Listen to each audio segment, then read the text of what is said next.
Hello everybody, मैं नीश सिंह कलूरिया एक बार फिर से वेलकम करता हूँ हाई एम्स ट्यूटोरियल पर। मैं उम्मीद करता हूँ आप फिट एंड फाइन होंगे और आपकी स्टडी एकदम बढ़िया चल रही होगी। सो गाइस, अभी तक हमने कौन कौन से टॉपिक कवर किए हैं? Laws of motion, class 11th physics हम कौन सा यूनिट कर रहे थे? Laws of motion. इसमें हमने कौन कौन से टॉपिक कवर कर लिए? हमने अभी न्यूटन के सारे लॉज हमने कवर कर लिए थे। हमने देखा था न्यूटन का फर्स्ट लॉ, न्यूटन का सेकंड लॉ और न्यूटन का थर्ड लॉ। अब हम आगे कंटिन्यू करते हैं। आज हमारा टॉपिक है friction and types of friction.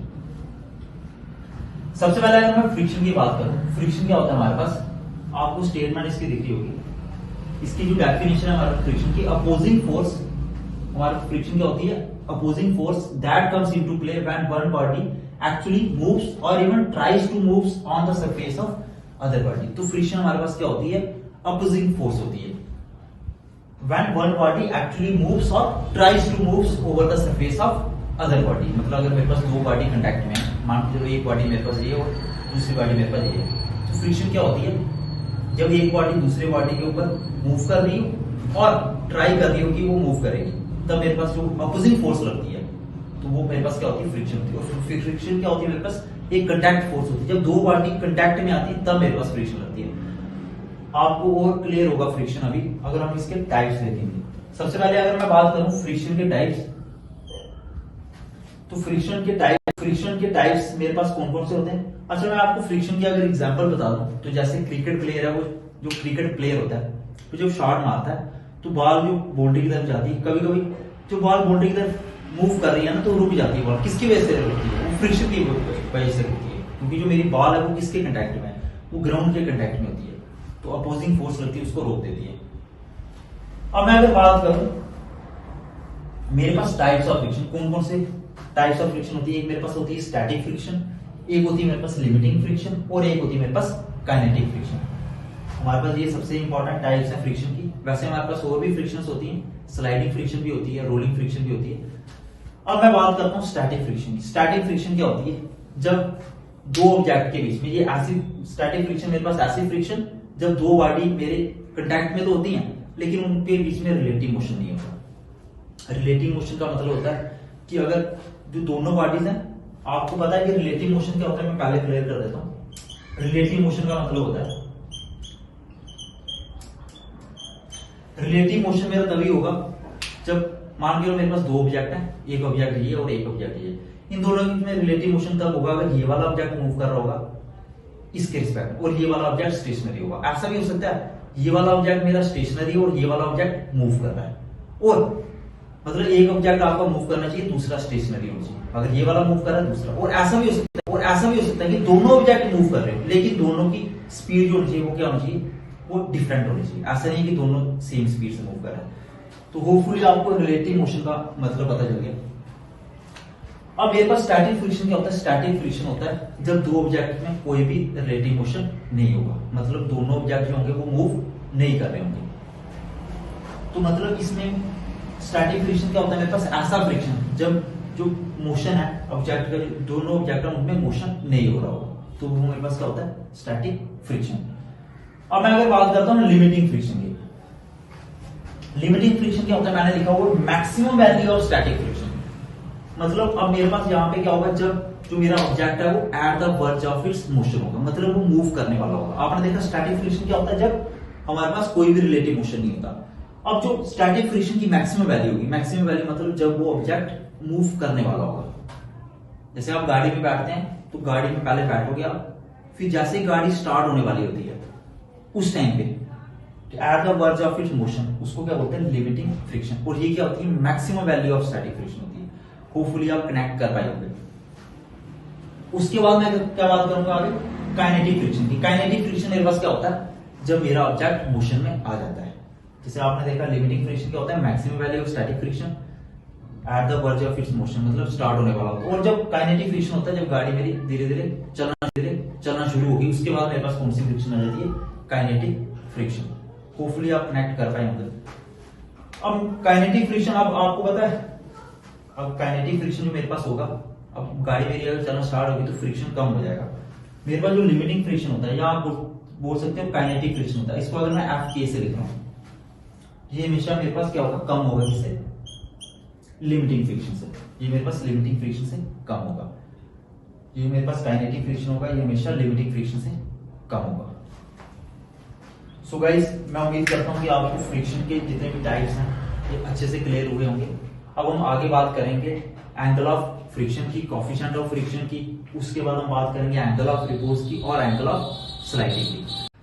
So guys अभी तक हमने क्या किया, जो लॉज ऑफ मोशन हमारा यूनिट है क्लास 11 फिजिक्स का, उसमें हमने कौन कौन से टॉपिक कवर कर लिए मैं आपको बता देता हूँ। हमने अभी तक न्यूटन के तीनों लॉ हमने कवर कर लिए, Newton first law, Newton second law और न्यूटन का थर्ड लॉ। उसके बाद हमने कौन कौन से टॉपिक कवर कर लिए मैं आपको बता दूं, हमने कौन कौन से टॉपिक कवर कर लिए।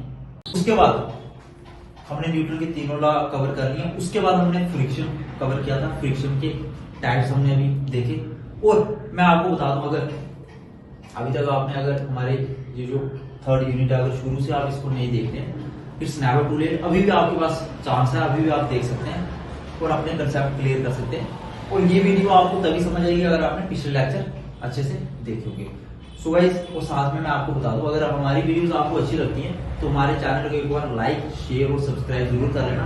और हमारा टेलीग्राम चैनल जो है हाई एंड ट्यूटोरियल नाम से है, हमारा टेलीग्राम ग्रुप है हाई एंड ट्यूटोरियल नाम से, वो भी आप ज्वाइन कर सकते हैं। इंस्टाग्राम, फेसबुक और व्हाट्सएप ग्रुप हमारा, वो भी हमारा हाई एंड ट्यूटोरियल नाम से है, लिंक आपको डिस्क्रिप्शन में मिल जाएगा। अब मैं आगे बात करूं अगर कोएफिशिएंट ऑफ फ्रिक्शन, हमने देखा फ्रिक्शन क्या होता है, उसके टाइप्स देखे, स्टैटिक, लिमिटिंग और हमारे पास कौन सा था, काइनेटिक फ्रिक्शन। अब मैं बात करता हूं कोएफिशिएंट ऑफ फ्रिक्शन क्या होता है मेरे पास, फ्रिक्शन क्या होता है मेरे पास, इसको थीटा से नहीं म्यू से डिनोट करते हैं। सबसे पहले मैं बता दूं इसको किससे डिनोट करते हैं, म्यू से। म्यू आपने कैसे बनाना है, पहले आपने यू बनाना है, इसको इस तरफ से भी थोड़ा सा खींच लेना है तो आपके पास म्यू आ जाएगा। कोएफिशिएंट ऑफ फ्रिक्शन क्या होता है, सबसे पहले आपको बताना चाहिए, अगर मैंने ये डायग्राम बनाई है, यहाँ पे आप देख रहे हो ये मैंने अगर एक डायग्राम बनाई है, यहाँ पे मैंने एक ऑब्जेक्ट लिया हो, ये सरफेस है नीचे, अप्लाइड फोर्स मेरी इस तरफ है, मतलब मेरा मोशन किस तरफ है, मेरा मोशन इस तरफ है। और आपको पता है फोर्स ऑफ फ्रिक्शन हमेशा मोशन के अपोजिट होता है, तो मेरा फ्रिक्शन फोर्स कैसा लग रहा है, अपोजिट में। उसके बाद हमारे पास ये जो ऑब्जेक्ट का इसका वेट क्या होगा, mg, और वेट हमेशा कैसा होता है, हमारे पास अर्थ की तरफ होता है, परपेंडिकुलर टू द अर्थ होता है, तो वेट हमेशा मैंने नीचे की तरफ बढ़ाना है। वो वेट मेरे पास किसके होता है, mg। उसके बाद ये मैंने पॉइंट ले लिया, ओ पॉइंट लिया यहाँ पे। उसके बाद जो मैंने ऑब्जेक्ट लिया इसका जो हमारे पास आर क्या होता है, नॉर्मल डायरेक्शन। नॉर्मल डायरेक्शन क्या होता है, ये हमेशा हमारा सरफेस के परपेंडिकुलर होता है, आउटवर्ड्स, ऊपर की तरफ। ये हमारे पास सरफेस है, इसके परपेंडिकुलर होता है हमारे पास आर, तो मैंने आर इस तरह से लिख लिया। अब आपको पता है हमारे पास जो फोर्स ऑफ लिमिटिंग फ्रिक्शन होती है,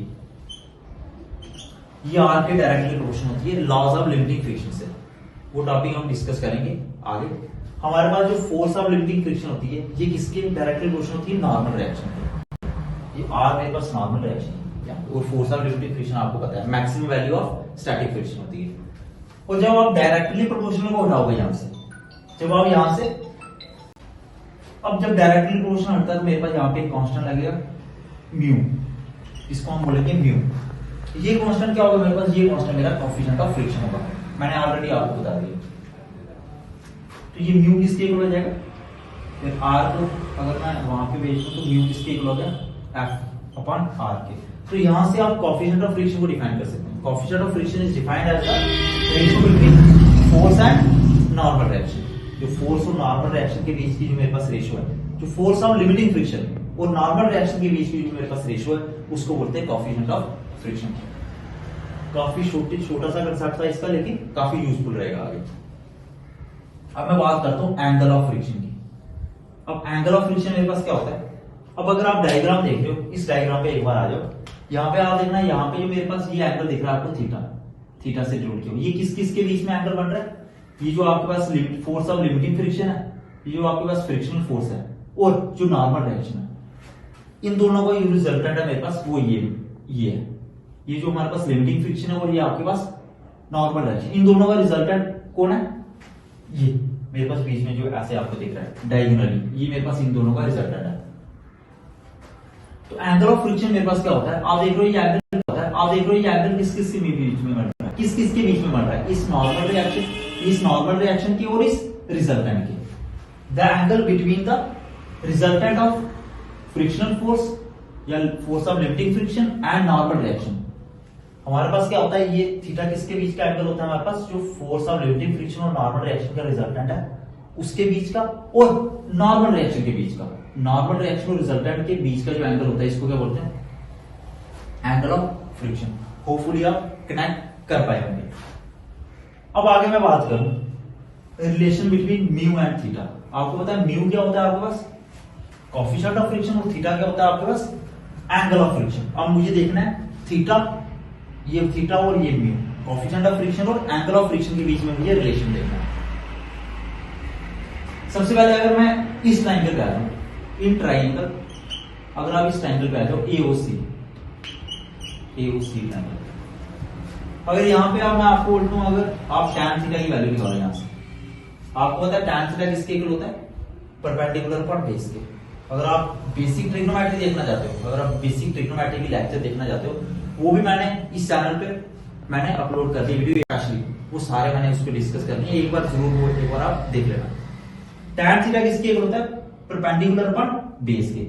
तो आपको पता है थीटा के सामने होता है परपेंडिकुलर, परपेंडिकुलर मेरे पास कितना है AC, और बेस मेरे पास कितना है AO।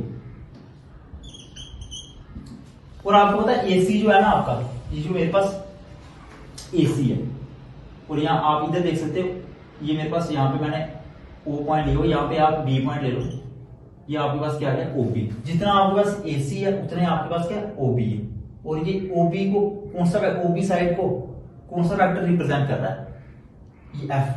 तो AC मेरे पास किसके इक्वल हो जाएगा, F के। उसके बाद AO को कौन सा वेक्टर रिप्रेजेंट कर रहा है, R। AO को कौन रिप्रेजेंट कर रहा है, ये जो AO मेरे पास आ रही है साइड यहाँ पे, इसको R रिप्रेजेंट कर रहा है। R क्या मेरे पास, नॉर्मल रिएक्शन, ये मेरे पास क्या है R। और आपने अभी देखा था कोएफिशिएंट ऑफ फ्रिक्शन में आपका जो F अपान R होता है वो किसके इक्वल होता है, म्यू के। म्यू क्या होता है, कोएफिशिएंट ऑफ फ्रिक्शन। तो यहाँ पे मैं F अपान R की जगह क्या लिख लूंगा, म्यू। तो यहां से हमारे पास क्या आ गया, म्यू किसके इक्वल आ गया, tan थीटा।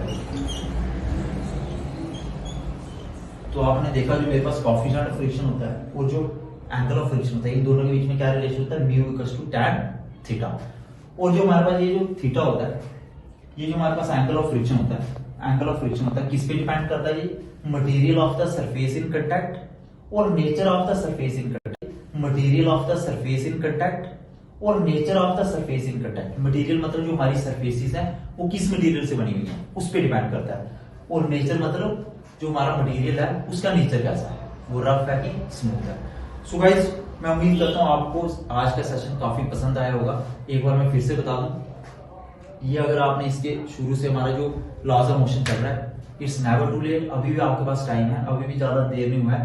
पिछले लेक्चर एक बार आप जरूर देख लेना, और ताकि ये आपको जो अभी लेक्चर चल रहे हैं आगे के भी लेक्चर आपको अच्छे से समझ आए। Thank you so much guys and have a wonderful day.